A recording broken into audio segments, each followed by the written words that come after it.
This is Richard back at you. Can't be all work, got to be play too, but sometimes play costs you. Went to the races this weekend, had a tranny issue, guys. Can you believe that, a tranny issue? After 10 years of running the car, never had a tranny issue. From refreshing it every year, sometimes after race after race, sometimes we pull it out just to check it out, especially if we're going to be doing a lot of traveling. But anyway, this is Richard back at you. Let's get over here and check out my tranny. It's got dyno time only on it. 3 hits on the dyno. We took it out to the track over the weekend. Friday night we made a couple small hits on the car, and then Saturday we noticed something was going on.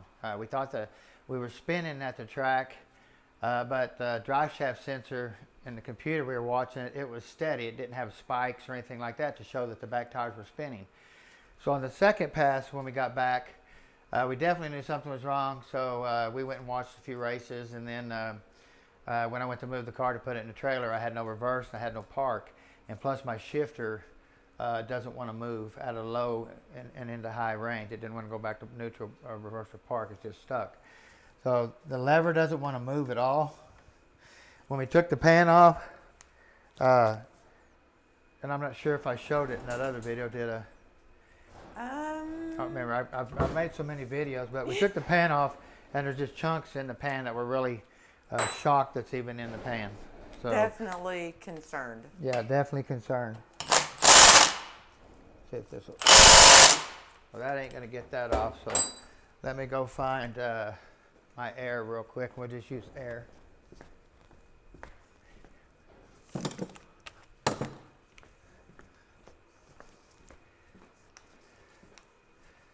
That long hex extension is just soaking up all the power that thing's putting out.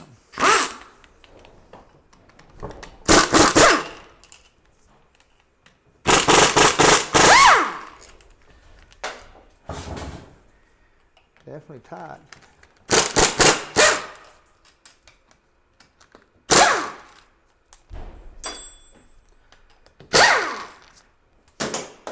Now this tranny here, it's got an aftermarket billet case.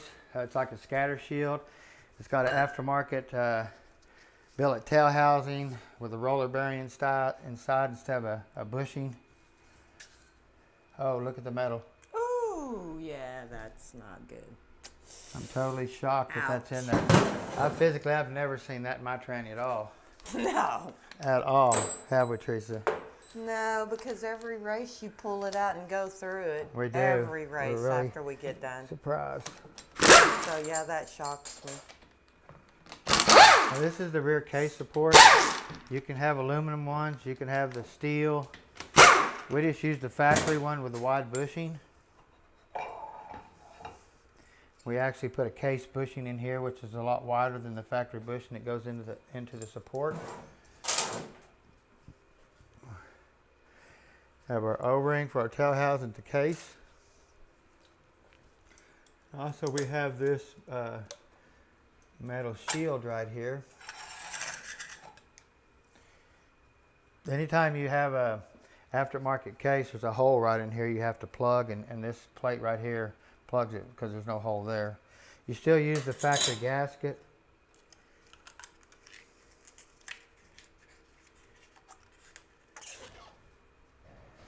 The gasket out of the factory kit will work.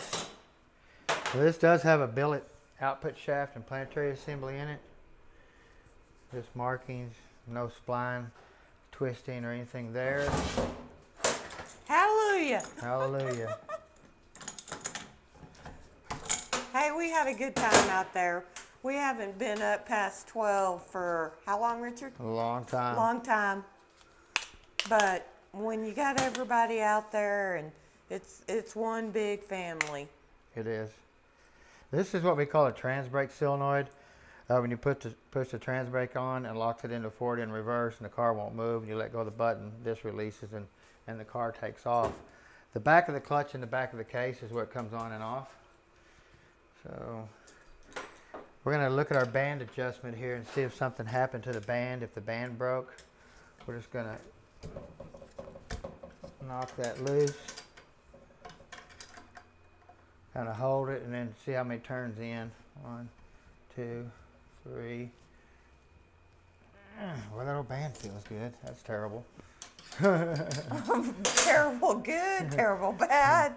I don't know. I'm confused. I don't want to find anything wrong in here because everything in here is expensive. So it's not something you want. Something is going to be wrong in there, Richard. Yeah, something bad could be wrong. The pin isn't broken. This is like an aftermarket style pin, 4340 or something. A lot of times the factory pin right here will bend. So we always go with an aftermarket one there. Yeah. There's a lot of metal right there for nothing to be going on. Yeah. Now this is our vent here. It says vent. Now what we do is we have a vent can up on the frame that this, if the tranny gets hot or vents any fluid, it'll go into the container and it'll leak out the bottom and then go right back into the dipstick tube hole. Now we fill our transmission up with fluid underneath the car right through here. We take this plug out, start the vehicle, we'll pump it in right there till once it starts running out, we'll pump another quart in there after it starts running out. But if the tranny ever vents fluid, then it will vent into the can. The can has a vent on the top of it, and the fluid runs back into the tranny. That way the tranny never runs out of fluid. So they do make different styles, but the only ones I've ever seen capture the fluid. It never puts it back in the pan. All you can do is drain it. It's usually on the front of the tranny, a tank right here or something, but you have to drain it and then pour it back in your dipstick tube. This car doesn't have a dipstick tube. It's too tight in there to even get the tube to come up with all the exhaust and stuff like that. Mm-hmm.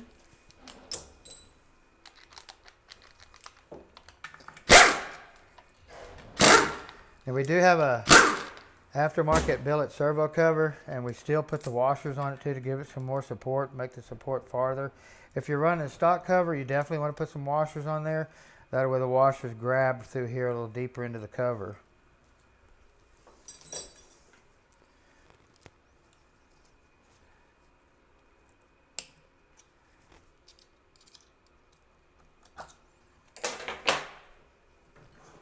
Yeah. And y'all thought he shakes now. Y'all should have seen him out there at the drag strip. I tell you, my first pass, I couldn't even turn on my laptop. I was shaking so bad. So we could have the tuner look at the tune on the car.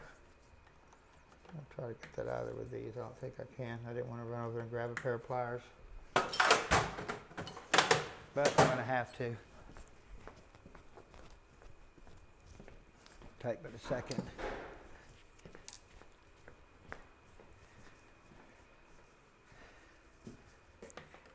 I was trying to figure out what could have went wrong. Have a nice dual ring servo here.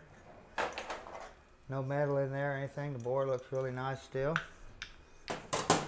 But it don't smell good. It does not.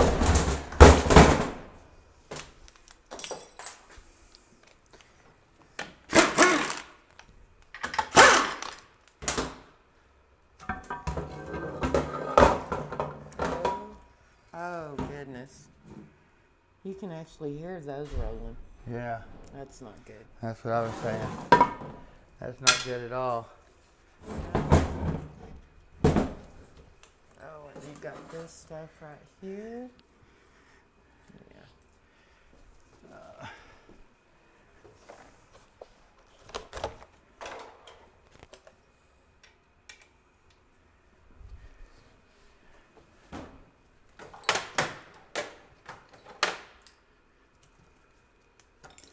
Hopefully it's something simple. Huh? Hopefully it's something simple. Oh, it ain't No. looking good.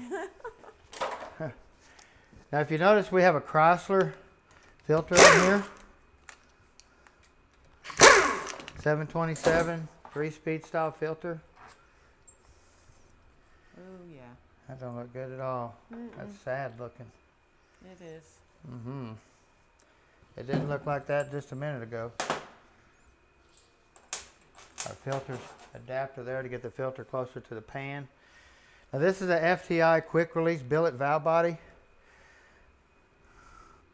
Hopefully that fell off just because I pulled the servo. It probably did.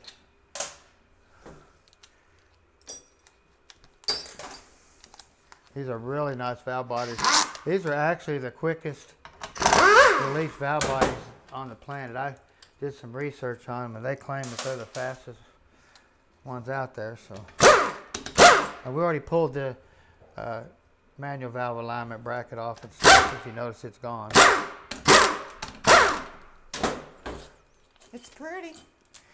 It is pretty.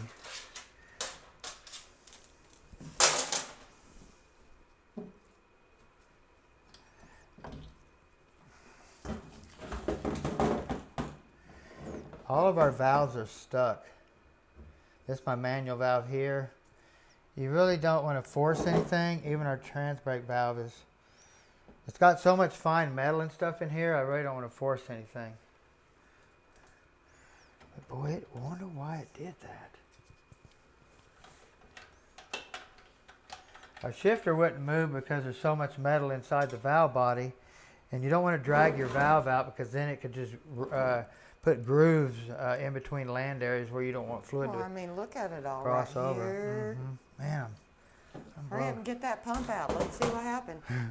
Well, let me get the park assembly out of here first, Teresa. Okay.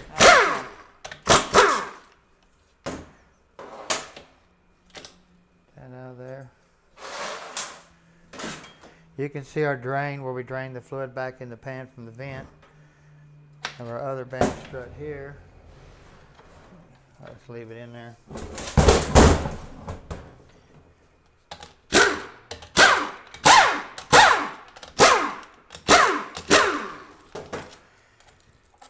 So we always double seal our pan bolts, or our pump bolts, I mean. Yes, sir.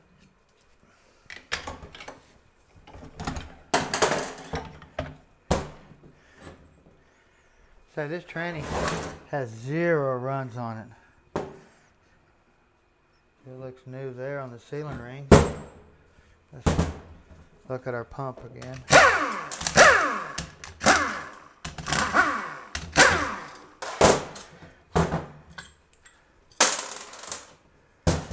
I didn't run it very much after I found it. We didn't even start it to put it in the trailer. We pushed it.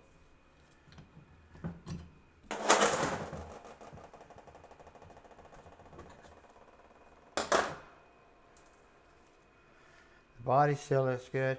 You can see here where I pressurized the back side of the pump gear. I drill through here, put a little pressure back here because it's always trying to shove the gear this direction. So bushing looks really nice still. Like I said, it has 0 runs on it. That looks good too. So kind of feel a little scratch or two, but I think that's still fine there. Bushings were new too, still look really good. Oh my God. Did it do? Look at that drum, guys. Yep.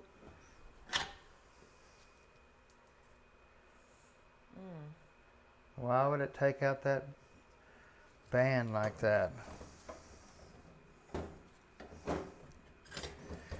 Tell that band really runs on the edge though, doesn't it? Better run in the center of the drum. Well, we know that drum's toast. Yeah. You can see here where they get the oil out of the drum. Band's toast. Man, I don't understand that. I want to see where the metal came from. Oh, it just grinded that drum. That drum should be... So that drum should not have like those grooves. No. Okay, there you No. And we have our high gear clutch drum. And clutches. Anytime you go to a 10 clutch, you have to have a lot longer hub here to reach all the clutches. So if you upgrade and you got a short hub, then you're in trouble. You're going to miss a few of the clutches there. So well, that's terrible. So the drum's wiped out. Look at how much it wore that down. But why did that do that? Bushing's pretty toast too. That was a coated bushing I just put in there. That's toasted. Planet looks good. Have the sun gear for the planet, excuse me.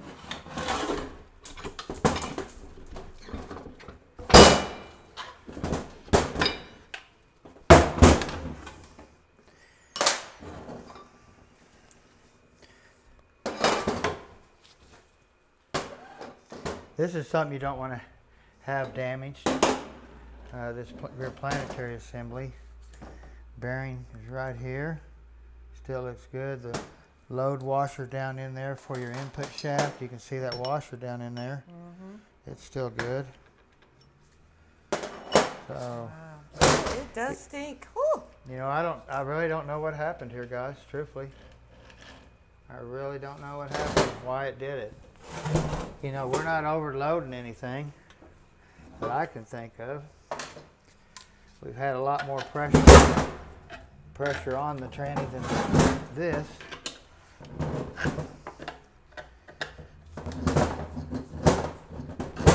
Well, if I can get that out, normally that just comes out.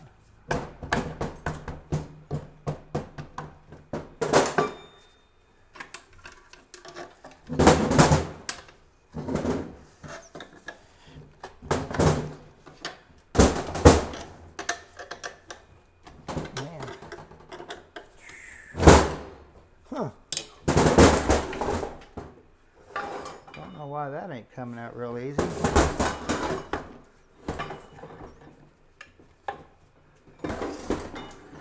Huh.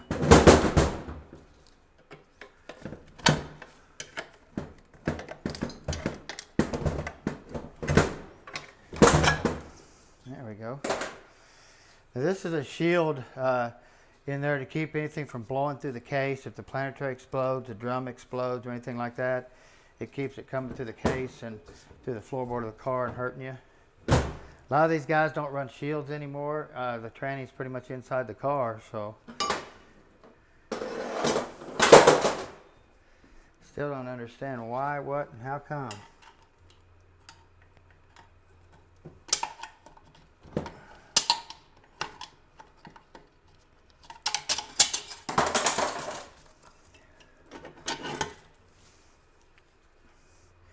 Clutches are still good.